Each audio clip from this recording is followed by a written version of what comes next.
All right. Good morning, everyone. Today is Wednesday, June 24th, 2026. We'd like to welcome everyone to the board meeting. We'll call this meeting to order at 9 a.m. Our meeting is live streamed and you can join us online by going to our website. Commissioner Scar will not be here today. It'll just be Commissioner Bell and I chairing this meeting. Before we get started, I'd like to remind everyone to mute their phone. You can do this by pressing *6. Please unmute your phone when your agenda item is ready to be discussed. For those joining via computer, please unmute your microphone and turn on your camera when your agenda item is called. All others must remain muted with the cameras turned off. Thank you. And we will welcome everybody to sign the guest book list, please. And we will start with the Pledge of Allegiance. Ryan, would you mind? Yes. Pledge of allegiance to the flag of the United States of America and to the republic for which it stands, one nation, under God, indivisible, with liberty and justice for all. Thank you, sir. Okay, we had one public comment, but I spoke to him, so we don't have that anymore. So we do have a non-agenda item that will be taken after agenda item 11. So we'll move on with agenda item 5, which is a consideration of a letter of support to the Oregon Coast Trail Foundation for 2026 Competitive Travel Oregon Grant. We have Marcus Hinz. Are you doing it? Because Greg's not here yet. Yes, sir. So this is great. We did the letter of support for the letter of intent. And this is the second part of it. So Marcus, thank you for coming in. Good morning, Commissioner Bell and Commissioner Fournier. Thanks for having me here today. I am here in the stead of President Greg Wolf. He is the president of the Oregon Coast Trail Foundation. Couldn't be here in person. So I'm happy to give you an update. I'm not as up to speed as he is, but I'm pretty familiar with the project. Yeah, I would have to say we should all feel very proud. There were 58 applications in this grant, competitive grant. 7 were selected and we were one. We are one of the few rural applicants that were selected. They were almost all urban projects, and this is the only projects that would get resources to local governments. So I feel pretty happy about where we are. I think we have a really strong position, and the letter of supports that we are collecting right now is going to make the application even stronger. So could you just remind everyone what our Tillamook County's project would be if this grant was issued? Granted? The grant was granted? The grant was granted? Yeah, pretty exciting. It would build basically a boardwalk around Netarts Bay from the boat basin where the boat launch is, as far as almost all the way, if not all the way, to Cape Lookout State Park. It's planned, as I understand it, to be about a 4-foot bike pedestrian path. And I think any of us who have driven that road understand it's chaos with people walking literally in the middle of the road. So while it would really resolve a public safety issue for the county, I think it would be an amazing asset for residents here to be able to get out and access nature. But the grant itself is really targeted for shoulder season economic development. So with these funds and with the 4-foot path, I believe that segments of it could be closed down for event venues, for winter events. There's some chatter in Netarts about a winter oyster festival with the oyster businesses out there, which would be amazing. So could be an incredible new amenity for the county, not just for economic development, but for people who live here too. Fantastic. Any comments or questions? This is a very exciting project. Thank you for working on this. When I think about paths like the Cedar Trail in Rockaway Beach, Sitka Sedge, boardwalk areas that are easy for everyone to use. It's really, I would love for this to happen. It would just be a treasure, really. And not only for visitors, exactly as you said, but also for residents. It would be wonderful. So I'm fully supportive. As am I. And I know that there's local businesses have already signed on with their support, with the Schooner and some of the RV parks out there. And I know that our own Public Works Director, Chris Lady, is well aware of this project. He's been working closely with the Oregon Trail Foundation and totally supportive and excited to bring this to the county soon. Absolutely in favor of it. So I'm ready for a motion. Mr. Chair, I move approval of a letter of support to the Oregon Coast Trail Foundation for a 2026 competitive travel Oregon grant. I will second that. I have a motion and a second. Any further discussion? Hearing none, I'll call for the vote. All those in favor? Aye. Motion carries. Thank you, Marcus. Thanks for Wonderful. being here in person.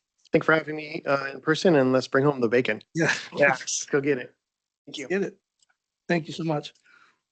Okay, next up is agenda item 6, a discussion of property and casualty insurance renewal for the 2026-2027. Cheryl Spellman, owner, Hudson Insurance and Investment Services. Good morning. Morning, Commissioners. Fantastic to see you. You too. Thank you for taking a few minutes to discuss your upcoming insurance renewal. I know it's everybody's favorite topic. Absolutely.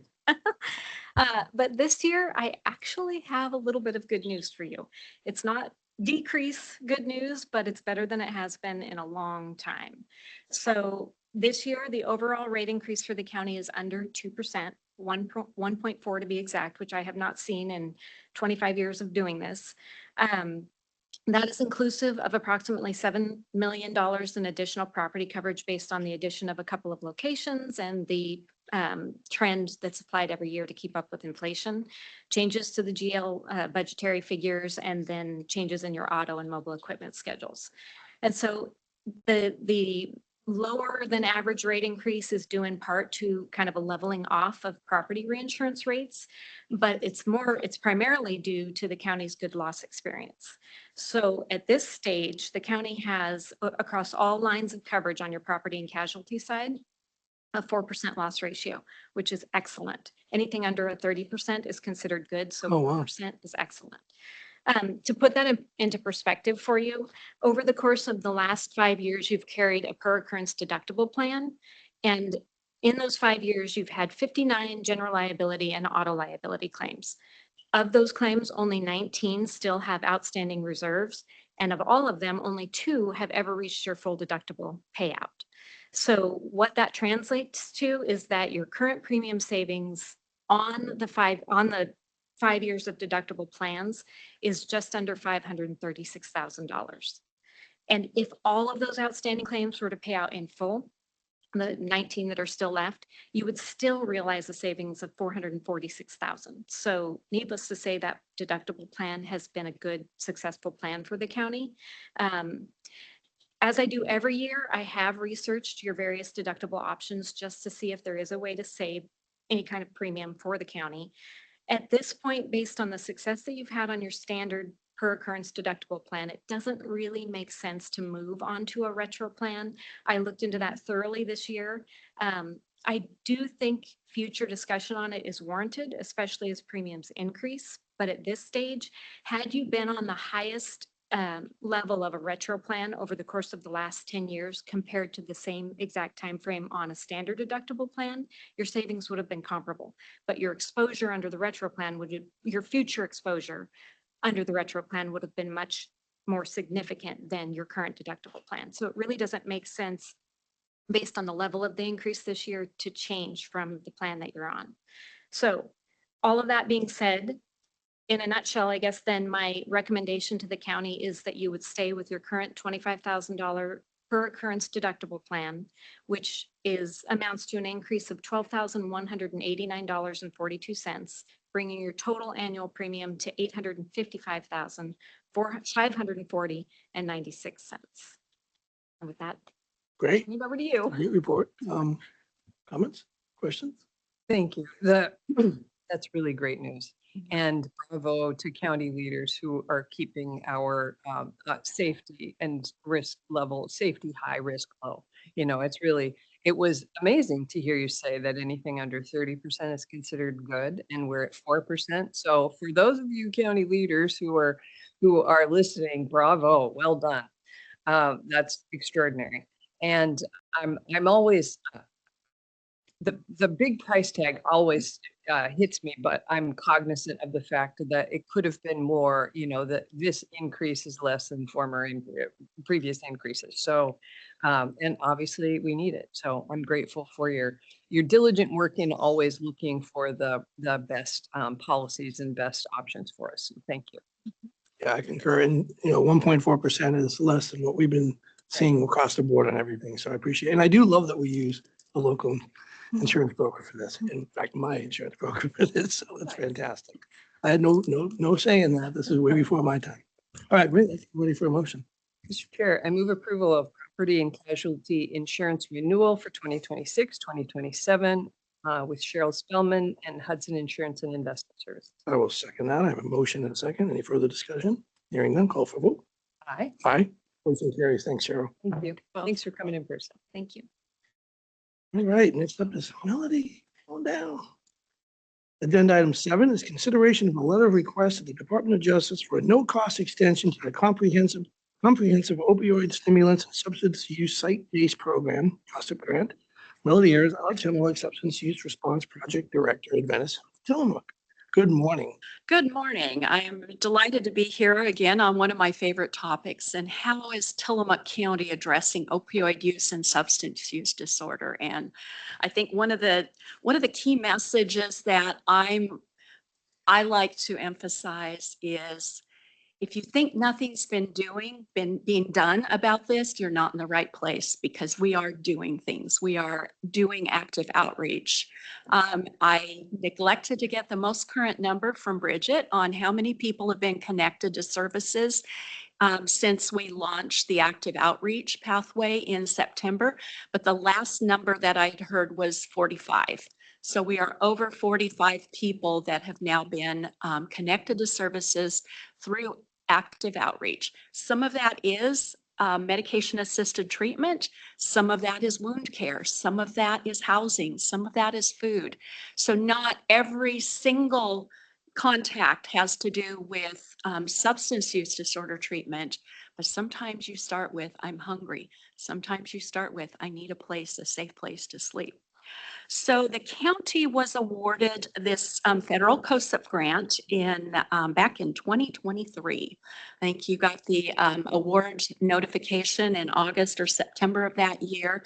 And it envisioned us Tillamook County being able to more fully implement services that had been started through the prior HRSA, RCORP, Rural Communities Opioid Response Plan grant.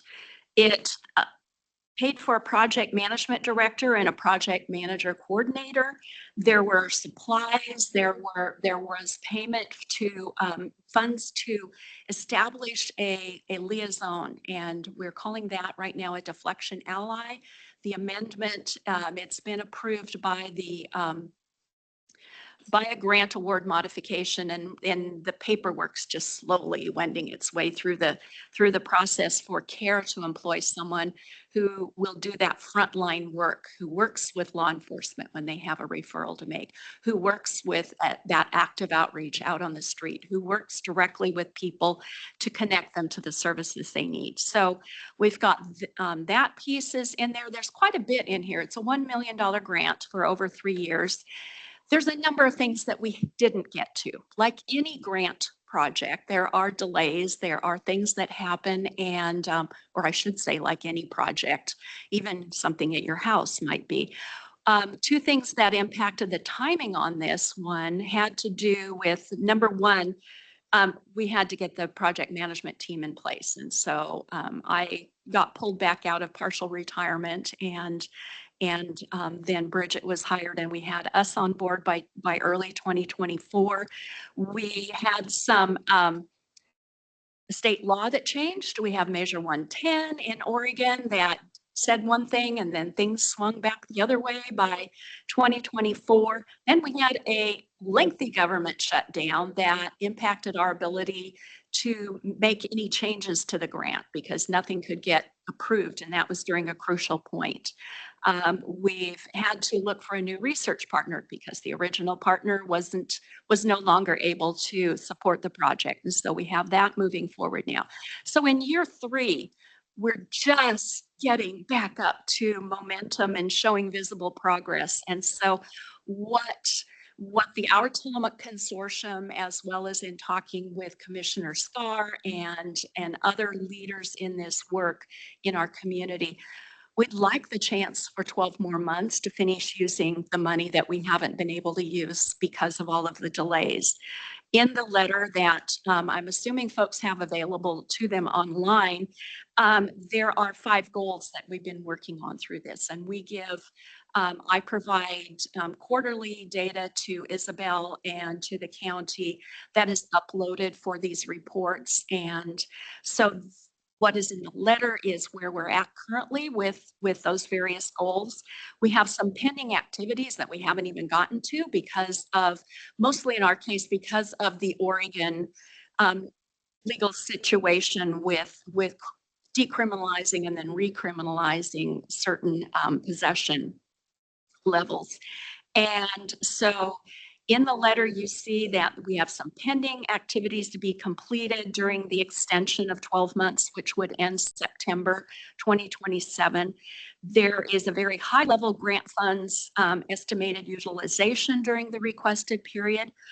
I noticed this morning as I was doing a last read through that on that of the budget, on that last line about indirect costs, I apologize. I have been randomly switching MTDC and MDTC and at the acronym, and it should be MTDC, Modified Total Direct Costs. And so that's a calculation that if anyone wants to know, I'm happy to go into how that's calculated. But being a government calculation, it isn't straightforward. But it will correct that. I don't think it impacts your signature page, but I just wanted to make a note of that correction. And then on that final page, it says, here's our high-level time frame for the activities, the project deliverables that we look to finish. We've been deeply grateful for the Bureau of Justice's assistance has provided at no cost to us and not out of our grant budget, technical assistance. And those of you who may have met Guy Fermina and Kelly Cleveland with the Center for Health and Justice. They did a site visit last October, and they were very helpful with this. They're very encouraging to say, your program's not as far behind as you feel like you are. You are doing amazing things. And in fact, we are already on the agenda to do a presentation about our project at the Oregon Office of Rural Health Conference. And Commissioner Scar has agreed to be one of the co-presenters on that. And we've, with the technical assistance team, we've submitted a request or a proposal to do a presentation at the National Police Technical and Community Collaboration, PTAC, conference that will be held in Tucson in first week of December. So our program is setting an example, is giving some ways of here's how you can do it if you have to get creative and work with your partners and work with what you have and pivot and do a lot with a little. And so I'm excited to ask for a 12-month extension, and I'm happy to answer any questions. I've been talking for quite some time, hoping to answer questions for those who might watch this video later, as well as anything that you might want me to speak about and answer in advance. So thank you. Well, thank you very much. Questions?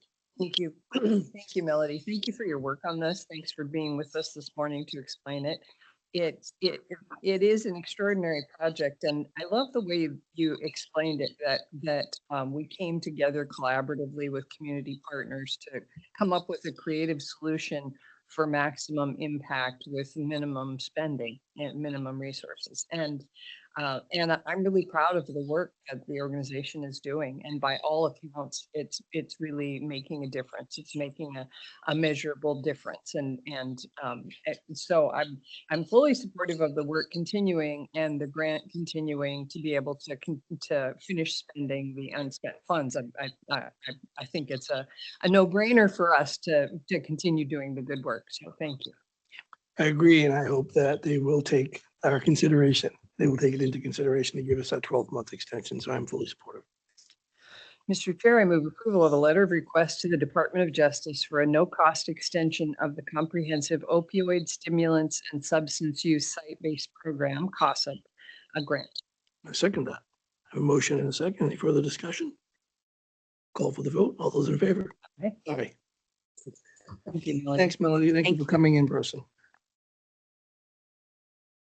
Okay, moving along to agenda item 8, is consideration of a prevailing wage rate contract for Construction US West Corporation, DBA US West Electric, for the Tillamook County Fairgrounds 2026 Electrical Service Upgrades Project. Cami Von Sergen, Fairgrounds Director, good morning. Good morning. Thank you for having me this morning. So yes, we have before you the contract we was at your last meeting for a notice of intent to award this contract for US West Corporation. And as you know, this is a 3-phase project, starting with our first phase, which would be the power that's going to our arena to get us up and running for fair time, and then removing some overhead power lines, and then putting in some new 3-phase power on the other side of the east side of the fairground. So this is a formality of the notice of intent to award the contract, and I am before you to ask for your approval of this contract. Okay. Commissioner Bell. Thank you, Cami, for being with us this morning, for leading this project. I'm very excited that we're getting started with it. I am too, and it's a much needed upgrade to the facility, so. Yeah. Go forth. I'm ready for it. Mr. Chair, I move approval of a prevailing wage rate contract for Construction US West Corporation doing business as US West Electric for the Tillamook County Fairgrounds 2026 Electrical Service Upgrades Project. And I will second that. I have a motion and a second. Any further discussion? Hearing none, I'll call for the vote. All those in favor? Aye. Motion carries. Thank you, Cami. Thank you. I do just want to mention briefly, I just want to say thank you so much to Isabel. She has worked tirelessly on this contract, getting it up and ready in a very short amount of time. And it's had a few complications, but I just wanted to say, doing a fabulous job. Thank you so much for getting this contract before the commissioners today. Yeah, Thank you, thank you. Cami. Yeah, Isabel's amazing. As is all of our staff. Yeah. Okay, agenda item 9. Consideration of a personal services agreement with Tillamook County and Troop HR Incorporated for leave administration services. Mackenzie Ware, Human Resources Manager, good morning. Good morning. Thank you for today. In front of you is essentially a renewal contract with Troop. They've been doing our leave administrative services since 2023. There is a bit of a cost increase. This is the first cost increase we've seen with them since we've had a contract. We were previously paying $1,075 a month. That has increased to $1,350 a month, so a $275 monthly increase. For general leave administration, that does not matter how many employees we have out on leave. It covers everybody. In addition to our ADA cases, we are previously paying $215 an hour for those ADA accommodation cases. That has changed to $425 per case. So while that is almost double, we will probably see some cost savings with that. Some ADA cases are more complicated than others and take more than 2 hours. So we are likely being charged more than that for those cases. So I think being charged on a case basis, we will probably see some cost savings with that. I also want to outline this agreement is for this next fiscal year and aligns with what HR has budgeted for this next fiscal year as well. Any Okay, questions? Commissioner Bell. I always have sticker shock for these. I know. So could you just speak for a minute to why leave administration is so complicated? Yeah, I think we know there's a lot of laws in HR as it is, but a lot of laws and rights that employees have when it comes to leave. And with the expansion of paid leave Oregon and all these other benefits that employees get, it's super important that we're following not only Oregon laws, but federal laws. So there are a lot of steps and timelines that have to be followed when it comes to employees on leave. And so it's really nice that Troop does that for us and stays on track. It's just one of those things that we don't have to worry about, which is super nice. And everything is consistent that way. Thank you. Great. Yeah, thank you for that. And I'm supportive and I'm hoping that we can see the savings with the Me too. base charge rather than the hourly charge. Yeah. Okay, I'm ready for a motion. Mr. Chair, I move approval of a personal services agreement with Tillamook County and Troop HR Inc. for leave administrative services. Okay, second that. I have a motion and a second. All those in favor? Aye. Thank you. Thank you. Thank you. Streamline that a little bit. Okay, agenda item 10 is consideration of a professional services agreement with Lincoln County for the Tillamook County Juvenile Shelter Services. Matt Tennell, Director of Juvenile Department. Good morning, sir. Good morning. What you've got in front of you is a renewal of a contract we've had with Lincoln County for quite a while for access to their shelter facility. Beyond it just being a facility, they they run a program out of it called Youth Tides. And 5 or 6 or so years ago, the juvenile justice manager down there wrote this huge grant to address youth homelessness. And I think at that time it covered about age 16 to 24, age 16 to 21. So, and she included Tillamook County in that grant. And so basically what it started, it's morphed into a little bit more than what it started out at, because it's still, the main focus still is homelessness, but they also provide supports, assessments, connection to outpatient treatment services. And I believe now, according to their website, they will provide services to youth as young as age 12. I've never seen a situation where a 12-year-old would need a shelter placement, but anyway, shelter is one of those areas of juvenile justice practice that's a little squishy, just like the rest of the juvenile code. Because every once in a while we'll run into, we'll come across a youth who doesn't belong in detention, because not every kid we deal with needs to go to detention, and they can't be at home either. And so that's where shelter would come in. Basically that's where we're at. The biggest change, I think, that probably jumped out, speaking of sticker shock, was the change in the daily rate, because the previous contract, the existing contract that ends next week is $120 a day, and this has jumped to $250 a day. That doesn't surprise me, just because of the cost of everything else that's gone up in the interim. And I think that's basically it. This is a good resource for us to have. We don't use it all the time, but it is nice to have in our back pocket if we do run into one of those cases. And I would say we do have some of the funding that we get from the state allocated to pay for this, to offset the cost of this, should we need to place a kid in the shelter facility. And I would add, just as a quick note, that Lane County has a very similar program that they are running out of one of their detention pods. Has a lot more criteria than this one, but that is no cost to other county juvenile departments right now, but they only have 6 placements. So anyway, that would be a no contract situation if we wanted to place a youth there. I think they will be doing contracts though at some point. That's what I've got, unless anybody's got any questions. Just a quick question. Have we been using this? We placed a youth down at this program, I think a couple of years ago. So it's not something we use Sure. on the regular, but it is something we have in case because this was not the picture perfect case this was not an ideal youth for this placement, but lots of other pieces did fit. So Okay. Well, I guess it's good to have it. yeah, it is. Important to have it. Yeah. Commissioner Bill. I am also supportive. We have to have a resource, and this one has worked for us. Great. Ready for a motion? Mr. Chair, I move approval of a professional services agreement with Lincoln County for Tillamook County Juvenile Shelter Services. I will second that. I have a motion and a second. Any further discussion? Hearing none, I'll call for the vote. All those in favor? Aye. Aye. Thank you. Okay, move on to agenda number 11. This is consideration of an order in the matter of declaring default in performance of a land sale contract and termination thereof from Anne Liable County Council. Good morning, sir. Hey, good morning, Commissioners. Before you, right, is a proposed board order to declare a default on a tax and installment contract, and the termination of that.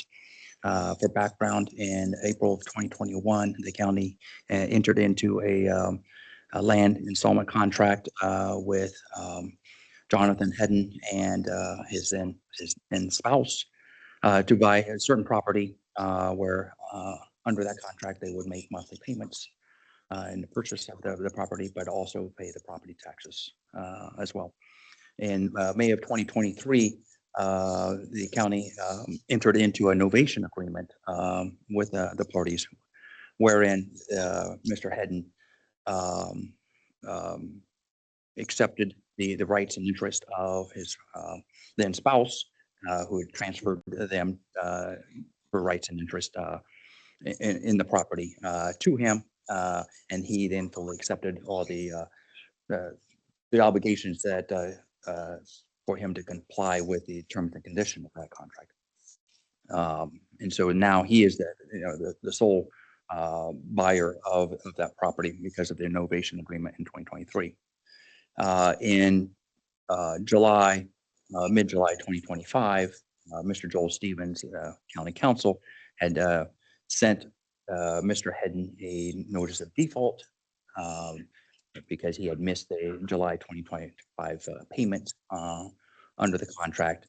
In addition, that he had not been paying property taxes for the past 4 years. So ever since that he purchased the property, he had not been paying the property taxes. And as I understand, there was a dispute on the assessed value of the property, which he did appeal to the tax court here in Oregon, which resulted in a dismissal of that appeal because he never prosecuted his case. He never furthered his argument there, and so the court dismissed it. And so we recently received that dismissal. I think this last month or so. And so, but since July of 2025, the county has not received any payment under the contract. In addition, it has not received any payment of property taxes. So currently, the outstanding balance on the contract is over $23,000, still remaining to be paid. And as of last month, the property taxes still yet to be paid, total over $17,000. And so in accordance with ORS 275.220, the Board of Commissioners has the ability to declare the buyer in default and to terminate the tax land installment contract because of that default, and to terminate the contract, which then now the property, because we haven't deeded the property, and then just cancels the contract, and we now retain, the county retains the property because of that default. And so with this board order, if the board so chooses to issue it, it would allow the sheriff to serve this board order to Mr. Hedden, and where he would then be alerted that he has 20 days to appeal to court. If he doesn't appeal, and then he would have so much time afterwards to vacate the property. And so that's the board order. Happy to answer any other questions. Well, thank you, Brian. I know this is a difficult decision, and this is something the county doesn't take lightly. This is years. It takes years for this to happen. I just also want to mention that during that appeal of the assessment, even though it was dismissed, the county on its own did reduce the assessment even, and still the taxes haven't been paid since 2021. And I know this property, we've been getting some solid waste concerns on it as well. So it's a sad situation. There is time for an appeal. There's a 20-day appeal window. So do you have anything for Brian? Thank you for working on this. I agree that there has been, it's been a long period, and the buyers had years to resolve the issues, and still has 20 days to appeal. And, you know, if any of us entered into a private contract and didn't pay the taxes, that this would be the result. So it's unfortunate, but it's just where we are. Thank you. I'm ready for a motion. Mr. Chair, I move approval of Order 26-039 in the matter of declaring default in performance of a land sale contract and termination thereof. I will second that. I have a motion and a second. Any further discussion? Hearing none, I'll call for a vote. All those in favor? Right? Aye. No worries. Thank you, Brian. You also have an unscheduled agenda item, which is consideration of an order in the matter of designating a newspaper for the publication of the 2026 Tillamook County Property Tax Foreclosure List for us. Yes, Mr. Chair. So before you, right, is a proposed board order, which every year, right, the county has to designate a newspaper of record where we're going to publish our property tax foreclosure list. And so again, the Headlight Herald is proposed, right, to be the newspaper of record to do that. Fantastic. The Headlight Herald is the, I wonder for how many years has been the newspaper of record, always, but we have to designate them annually, and so I'm happy to do so. I concur. Mr. Chair, I move approval of order number 26-040 in the matter of designating a newspaper for the publication of the 2026 Tillamook County Property Tax Foreclosure. Yeah, we'll second that. I have a motion and a second. Hearing no further discussion, I'll call for the vote. All those in favor, aye. So carries. Thank you, Brian. And moving right along, agenda item 12, consideration of modification number 2 to professional services agreement number 6647 with McKinstry Ascension LLC for the technical energy audit and project development plan. Rachel Haggerty, Chief Administrative Officer. Good morning. Good morning. In 2024, McKinstry Ascension completed a facilities condition assessment for all of the county's facilities. And the deliverable was a comprehensive report that detailed the asset conditions of all those assets and rough order of magnitude deferred maintenance costs and replacements. Next, McKinstry further investigated potential energy savings and prioritized projects, and all of that has been completed and is compiled in a comprehensive report. So the last component of the contract is, as needed, McKinstry will develop projects for different departments, which includes engineering, to prepare for bidding and implementation. Modification 2 before you today extends the contract through May of 2028 to allow for project developments as departments are ready to move forward with them. And additionally, modification 2 reconciles the contract's budget to reflect actual expenditures and future needs. So this is in part due to some incorrect invoice charges that were against the contract on McKinstry's end. As the library, which is included in this umbrella contract, began to proceed with its development of the HVAC at the main branch, those charges were incorrectly charged to the courthouse and jail line items. And so, so it took away from the budget for those projects. So the modification adds back to the courthouse and jail line items, the backfill for those, and provides additional budget for the library, which is needed to further their project. So there is an overall increase of $87,490, mostly for the library project. So it's a little convoluted. It took us a long time to sort through that invoicing error, but I think we landed in a good place. Good. Commissioner Bell. I'm supportive. I'm supportive as well. Unfortunately, we do have an abundance of deferred maintenance that we need to be addressing in the next few years. So I am also supportive. Mr. Chair, I move approval of modification number 2 to professional services agreement number 6647 with McKinstry Ascension LLC for the technical energy audit and project development plan. I will second that. I have a motion and a second. Any further discussion? Hearing none, call for the vote. All those in favor? Aye.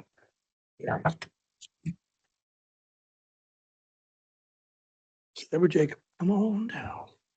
Okay, this is agenda item 13, it's consideration of an order in the matter of transferring appropriations within the 4-H and Extensive Service District General Fund for fiscal year 2025 to 2026. Deborah Jacob, our Director of Financial Services and our elected treasurer. Good morning. Thank you. So this first one is for the Tillamook County 4-H and Extension Service District, which is a separate taxing district and with its own budget. This is an appropriation transfer under ORS 294.463. It is not a supplemental budget, just a transfer. We're moving $3,600 within the district's general fund from materials and services to personnel services. This is for unforeseen increase in personnel services spending within this fiscal year related to the carryover that we talked about during their budget process. This is nets to a total increase of 0 for the entire budget. So the district general fund remains at $1,053,610. The transfer is detailed in Exhibit A, and I recommend that we all adopt for supplemental budget. Okay, remember we discussed this at the budget hearing, so. Yep. Yeah, I don't have any further questions. I wonder if you would just for a moment, in case folks are watching and wondering, explain why the county is responsible for or involved in the 4-H budget. Yeah, so their levy flows through the county as a special service district. We share support with the 4-H Extension Service District through OSU. So we have just a portion of their budget, and their taxing portion flows through the Board of Commissioners and 4-H Board. Thank you. I would also add, by law, service districts require that the Board of Commissioners serve as a governing body in contrast with a special district. So that's another reason. Great, thank you. Ready for a motion? Mr. Chair, I move approval of order number 26-041 and 4-H ESD number 26-002 in the matter of transferring appropriations within the 4-H and Extension Service District General Fund for fiscal year 2025-2026. I second that. I have a motion and a second. Any further discussion? Hearing none, I'll call for the vote. All those in favor? Aye. Aye. Okay, and then item 14 is also Jacob, Mr. Jacob. Consideration of an order in the matter of adopting a supplemental budget for fiscal year 2025 to 2026 and appropriating funds. Deborah Jacob. Thank you.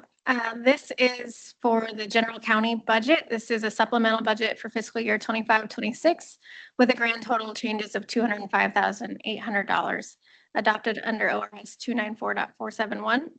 No individual fund in the supplemental budget changes by more than 10% from the budget as most recently amended. So under ORS 294.473, no public hearing is required, and notice was published more than 5 days before the 2 days meeting. Underneath that $205,800 is appropriates unforeseen interest earnings of $176,000 and federal grant funds of $29,800. On the expenditure side, personnel services of $21,800. Under land sales, materials and services, $9,600. Under district attorney materials and services, $75,000.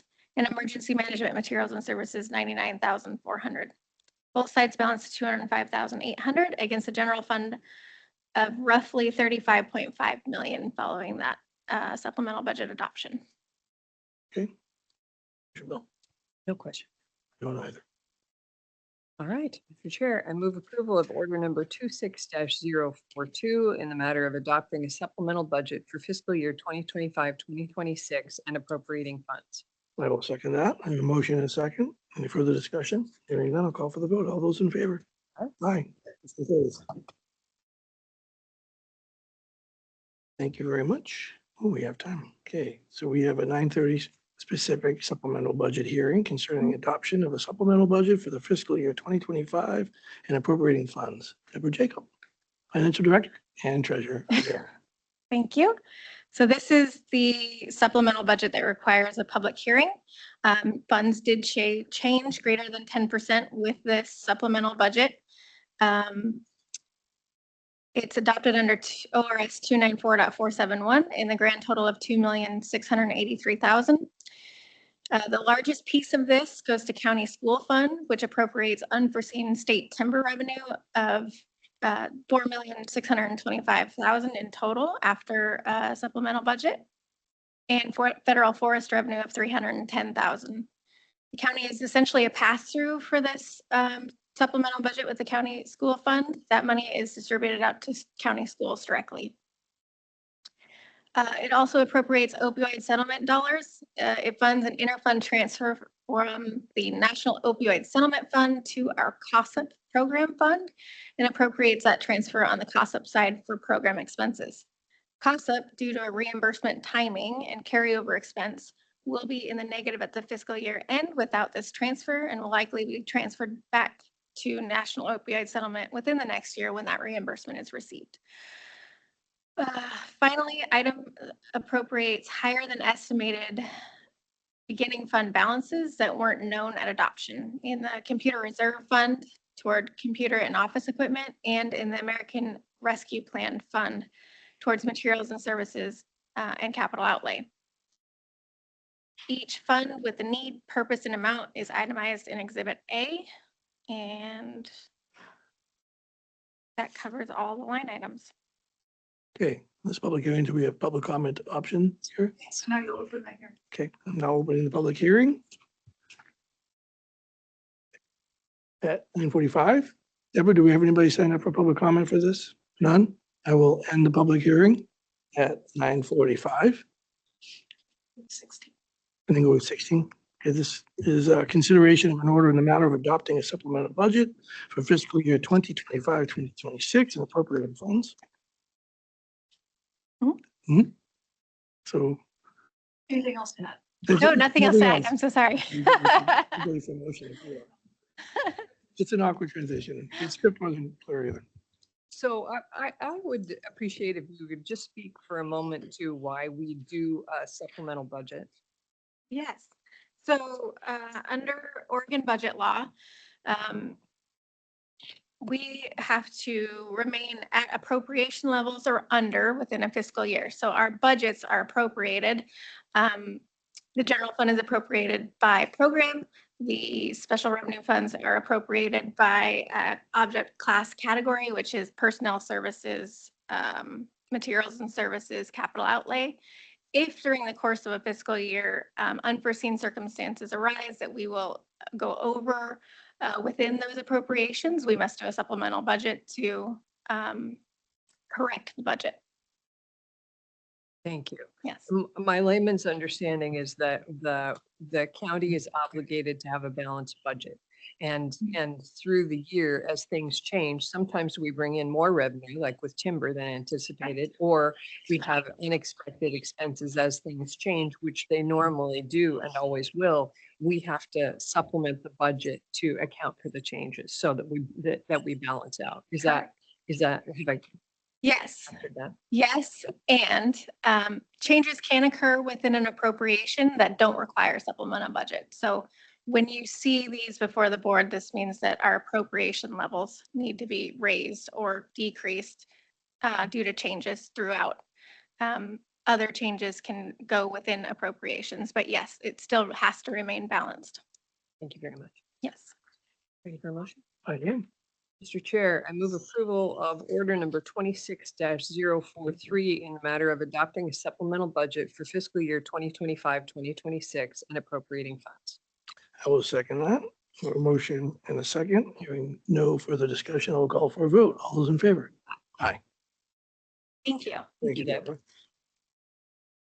Okay, we have another public hearing. This is a third at 9:45. This is a third and final public hearing concerning amendment number 2, amending an ordinance number 64 prohibiting the running of dogs at large, providing for the licensing, impoundment, and care of dogs, providing for the applicability of this ordinance within certain incorporated cities, repealing prior enactments and establishing penalties for violations of the ordinance and declaring an emergency. Christy Neiseth, County Clerk. Good morning. Well, we made it to this point. Did. It was really a good, it was actually a good, It was fun. progress. Yeah, process was good. Fun. Yes. Fun? Good morning. Fun. Yes, it was good. So before you today is the final hearing for the amendments to ordinance number 64. Since the first reading, we've had several revisions based on discussions with county council, feedback received at our hearings, and further review of the ordinance language. So first, we updated the title language to remove the emergency clause, tighten the wording to more accurately reflect what it actually is doing. So it now reads, in the matter of amending an ordinance prohibiting the running of dogs at large, providing for the licensing, impoundment, and care of dogs, and penalties for violations. So that's now the title. The second amendment revised the language regarding dogs running at large, which we talked about at the last hearing. So that section has been updated to align kind of with statute, but then also to define what those public areas are. And then finally, we removed the provision that would have required veterinary offices to provide rabies vaccination information to the county.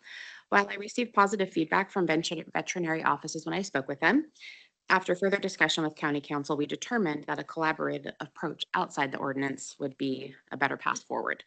So rather than creating a mandate through the ordinance, we intend to work cooperatively with our public partners to achieve improved licensing in the county and compliance. So these amendments are intended to strengthen the ordinance, to improve enforceability and promote compliance while continuing to foster positive working relationships with our community partners. We appreciate your time in getting to this place today and open for any questions that you might have. Great. Do you have any questions for Chris before I go to Brian? So let me just read back to you the amendment title when we're ready to vote on it as it's changed. Amending ordinance 64 prohibiting the running of dogs at large, providing for the licensing, impoundment, and care of dogs and penalties for violation. That what I understood. Sorry, Brian. Yes, so the draft before you is not the latest draft. And so it does not reflect the change in title. And so it is a more shortened version. And to exclude not only the emergency clause, but also there was some additional language that doesn't necessarily need to be in the title. And so that's excluded. But I think what you just wrote, said there is the latest, right, shortened version of the title. And also the draft does not, the draft that you have does not reflect the deleting of the language where the veterinarian is required to report. The animal shelter is still required because they're under contract to report to the county clerk's office of any rabies vaccinations, but not the veterinarians, or collaboratively with them. And also the draft does exclude paragraph 18, which is the emergency provision, right? And that's removed as well. Thank you. Great. Okay, is there any, we'll open up the public hearing portion of this at 9:52. Deb, do we have anybody signed up? We do not. I will end the public hearing portion of this at 9:52. County Council, I was going to ask you to read it, but since there's nobody here, I don't think we have to read it.